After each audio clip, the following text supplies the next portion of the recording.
சாப்பிட்றோம் நிறைய உணவுகள், சாப்பிட்டுக்கிட்டே இருக்கோம்.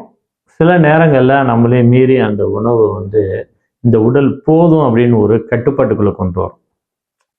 எந்த உணவுமே நம்ம மிகுதியாகவும் சாப்பிட முடியாது. தேவை அறிந்து அளவறிந்து தான் சாப்பிட்ற ஒரு பழக்கம் இருக்கும் எல்லாத்திட்டையும். இந்த உணவு சாப்பிட்றத கட்டுப்படுத்தக்கூடிய ஒரு தன்மை இருக்குது இந்த உடலுக்கு. அது எது தெரியுங்களா? ஹைப்போதாலமஸ். நமக்கு எவ்வளோ வேணுன்றதை தீர்மானிக்கிறதே இந்த ஹைப்போதாலமஸ் தான்.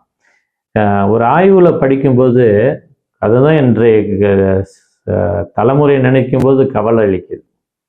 இந்த ஹைப்போதாலமஸு கட்டுப்படுத்துறதுக்கு பதில் அது தன்னோட நிலையை இழந்துடுது. அதுக்கு காரணம் என்ன சொல்கிறாங்கன்னா, அதிகமாக ஜங்க் ஃபுட்டு சாப்பிட்றது, பேக்கெட் ஃபுட்டு, அதிகமாக மசாலாலாம் இப்போ இந்த வெளி ஃபுட்டு சாப்பிட்றாங்கன்னு வச்சுக்கோ ஒரே வார்த்தையில்.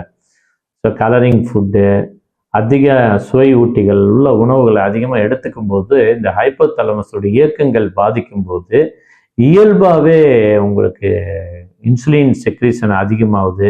அட்ரினலினுடைய எக்ஸஸாக அந்த சுரபி வேலை செய்யும்போது என்ன நடக்குதுன்னா, ஸோ பதட்டம், பயம், வேகம், இது மாதிரிலாம் நிறைய உணர்ச்சி வசப்படக்கூடியது ஒரு பகுதியில் நடக்குது. இன்னொரு பகுதியில் என்னன்னா, இந்த இன்சுலின் செக்ரீனா அதிகமாக சாப்பிடணுன்ற உணர்வு வந்து அதிகப்படுத்துது. அதனால தான் சாப்பிட்டு எதையாவது சாப்பிட்டுக்கிட்டே இருக்காங்களா, அதனால தான் நோய்களும் வர்றதுக்கு இதெல்லாம் கட்டுப்படுத்த முடியாமல் ஆயிடுச்சு. பாருங்கள், நம்ம உடம்புக்குள்ளேயே கடவுள் இறைவன் பலவேறு விதமான கட்டுப்பாடுக்குள்ளே வைத்திருக்காங்க. நம்மள எவ்வளோ ஒரு கட்டமைப்புக்குள்ளே இந்த உடல் இன்னைக்கு வீணாக்கிட்டோம் அப்படின்ற பார்த்தோம்னா, அதுக்கு வீணான உணவை கொடுத்து வீணாக்கிட்டு இருக்கோம். ஆரோக்கியமற்ற உணவு கொடுத்து ஆரோக்கியம் இல்லாமல் வாழ்ந்துக்கிட்டு இருக்கோம். இந்த விஷயங்களை குழந்தைங்கள ஆரம்பிங்க.